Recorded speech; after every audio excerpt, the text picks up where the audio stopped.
Olá, iniciando então o nosso sétimo encontro, a nossa sétima unidade de aprendizagem, Educação para os Direitos Humanos, Perspectiva Socioantropológica. Muito bem, ao tratarmos então do conceito de direitos humanos, nós acabamos entrando num campo, numa seara extremamente, na atualidade, complexa. Tá? O conceito de direitos humanos ele é de uma simplicidade que nos espanta muitas vezes, pelo menos a mim, né, que em pleno 2020, 2021, né, nós ainda tenhamos pessoas com discurso anti-prática de direitos humanos. Né?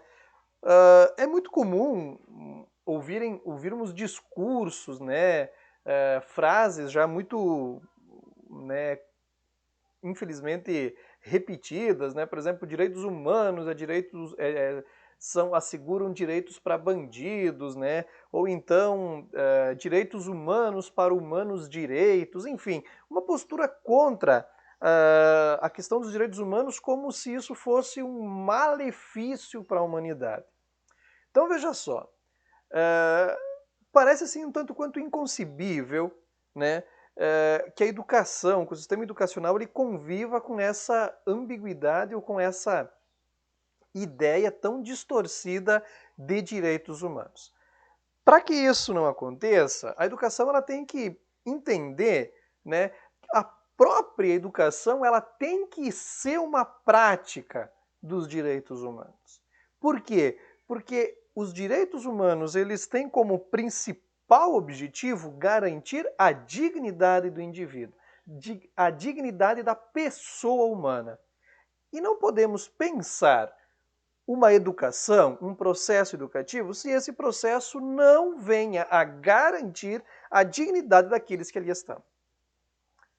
Por princípio maior, a educação ela tem que ser uma garantidora da dignidade.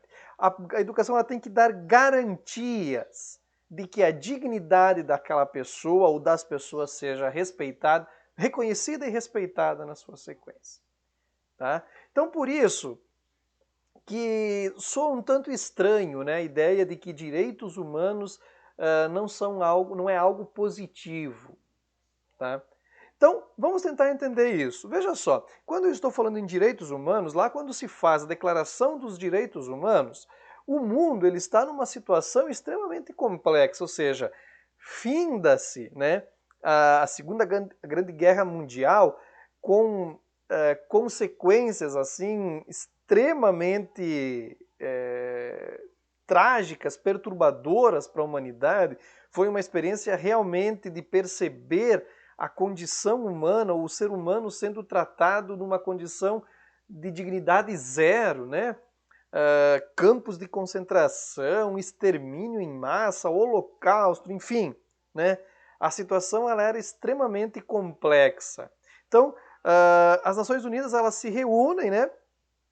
E montam, né? Uma declaração a nível universal para que os países, as nações, elas aceitem essa declaração, façam com que ela faça parte de suas constituições para que se consiga garantir a dignidade da pessoa, os tratamentos mínimos para que a pessoa mantenha-se digna. Ou seja, quando eu estou falando de que direitos humanos, ele garante as condições mínimas de dignidade para uma pessoa, eu estou também afirmando que, a partir dos direitos humanos, a pessoa ela vai ter condição de ter garantido a sua cidadania. Ela vai se efetivar enquanto cidadão de maneira efetiva. Então, olha só, a educação ela tem que ser uma prática dos direitos humanos, porque a educação ela tem como obrigação garantir a cidadania dos indivíduos. Um indivíduo que tem a sua cidadania garantida, tá? Ele vai ter uma prática humanizada de vida também. Então, uma educação humanizadora, uma educação que procura humanizar aquele indivíduo que lá está, ela tem que ser prática dos direitos humanos. Porque só assim ela vai conseguir garantir a cidadania desses indivíduos. Vivemos uma sociedade intolerante. Né? Vivemos uma sociedade com características de intolerância recorrentes, né? Quase que diariamente se percebe, se ouve notícias, se percebe situações de práticas de intolerância, né? De práticas de não aceitação da diversidade cultural, como vimos anteriormente já. Tá? Ou seja, os direitos humanos, a partir do momento que eu aceito essa ideia dos direitos humanos, que todas as pessoas têm dignidade, e quando eu falo que todas as pessoas têm dignidade, né, podemos nos remeter ao pensador iluminista Kant, né, que é anterior à ideia de direitos humanos ou da Declaração Universal dos Direitos Humanos, mas ele já afirma que a pessoa, o ser humano, ele é portador de dignidade. E por ser portador de dignidade, ele tem que ser tratado de maneira diferente ou diferenciada em relação aos demais seres. Tá? Todos os seres vivos eles merecem respeito, os animais merecem respeito. Mas os demais animais eles não têm a característica da dignidade como tem o ser humano.